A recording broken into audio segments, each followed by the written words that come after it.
क्या कोई अघोरी मार्ग है? निश्चित रूप से है। यह अब भी बहुत सक्रिय आध्यात्मिक प्रक्रिया है। लोग अलग अलग पदार्थों का इस्तेमाल करते हैं कई अलग अलग चीजें करने के लिए। ताजा शव में कुछ संभावनाएं होती हैं, तो कुछ प्रणालियां उसका इस्तेमाल करती हैं। तो वो ये करते हैं कि मर चुके शरीर में अभी प्राण बाकी होता है, तो वो वहां बैठे होते हैं। अगर आप मणिकर्णिका और हरिश्चंद्र घाट जाएं, वहां अघोरी बैठे देखते रहते हैं। जो कोई भी वहां आता है वो उससे पूछते हैं इस आदमी की उम्र कितनी है, वो कैसे मरा।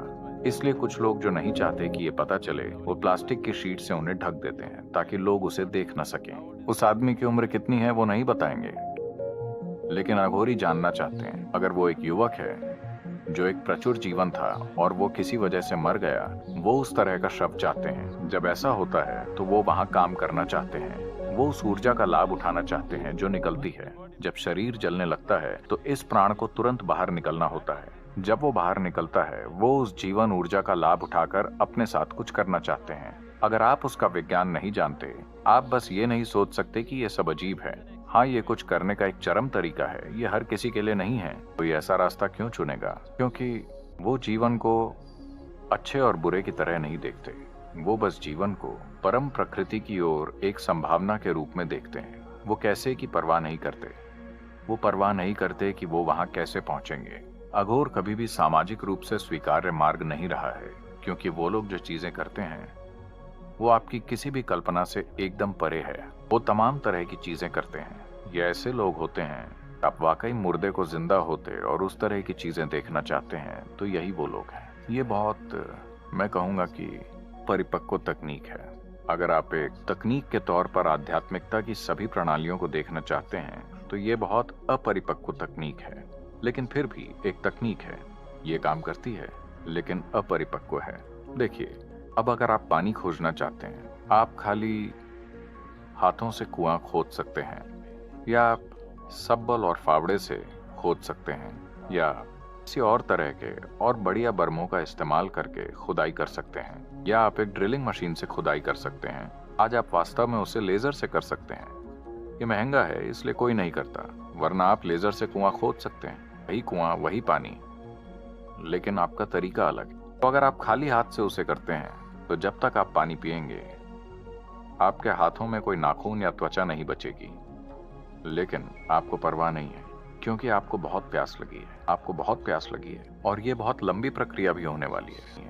आप कहीं नहीं देखना चाहते सिवाय इसके कि जहाँ पानी है, आप बस वहां जाना चाहते हैं। अगर आप वैसा कुछ करना चाहते हैं तो हाँ, लेकिन उस तरह की चीज में समस्या ये है कि जब तक आप पानी तक पहुंचेंगे, शायद आपके हाथ घिस के खत्म हो जाएं। लोग पहुंचे हैं, ऐसा नहीं है कि वो नहीं पहुंचे। लोगों ने खाली हाथों से कुएं खोदे हैं और पानी निकाला है। लेकिन अगर आपके पास उतने मजबूत हाथ नहीं हैं, तो जब तक आप पानी तक पहुंचेंगे, वो हड्डियों तक घिस जाएंगे, और आपकी त्वचा उतरने के बाद शायद आपके पास और खोदने की ताकत ना बचे। तो वो ऐसे मार्ग हैं जिन पर अगर 1000 लोग गंभीरता से चलें, तो शायद कोई एक सफल हो, बाकी खो जाएंगे। इन मार्गों को आमतौर पर आध्यात्मिक आयाम से अधिक तंत्र शक्तियां पाने के लिए अपनाया जाता है, इसीलिए वो उस मार्ग पर जाते हैं। एक आध्यात्मिक प्रक्रिया के रूप में भी ये एक संभावना है। ज्यादातर लोग शायद वहां तक नहीं पहुंचेंगे, क्योंकि ज्यादातर लोगों में उस तरह की लगन नहीं होती, न उनमें उतना साहस होता है, ना ही वो घिन को संभालने में सक्षम होते हैं, क्योंकि अघोरी मार्ग पर आपको सबसे घिनौनी चीजें करनी पड़ती हैं। लेकिन ऐसे लोग वो चीजें करते हैं जो कुछ शक्तियां हासिल करना चाहते हैं, जीवन पर हावी होना चाहते हैं, दूसरे लोगों पर हावी होना चाहते हैं। संदर्भ में सक्रिय और असरदार मार्ग रहा है। ये कुछ लोगों के लिए एक सक्रिय और असरदार आध्यात्मिक प्रक्रिया भी रहा है, लेकिन ऐसे लोग बहुत कम हैं, दूसरों के लिए नहीं। दूसरे लोग इस तरह के मार्गों पर टूट जाएंगे, वो बस टूट जाएंगे।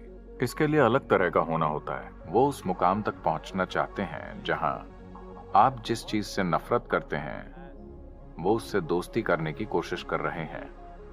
क्योंकि जैसे ही आप किसी चीज को पसंद करते हैं और किसी चीज को नापसंद करते हैं, आपने अस्तित्व को बांट दिया है। और जब आपने अस्तित्व को बांट दिया है, तो आप उसे गले नहीं लगा सकते। तो वो कर रहे हैं जिसे आप सहन नहीं कर पाएंगे। जो आपके लिए सबसे घिनौना है, उसी को वो दोस्त बनाएंगे। क्योंकि वो इसे दूर करना चाहते हैं कि उन्हें क्या पसंद है और क्या पसंद नहीं। उनके लिए सब बराबर है। ये ब्रह्मांड को गले लगाने का एक तरीका है।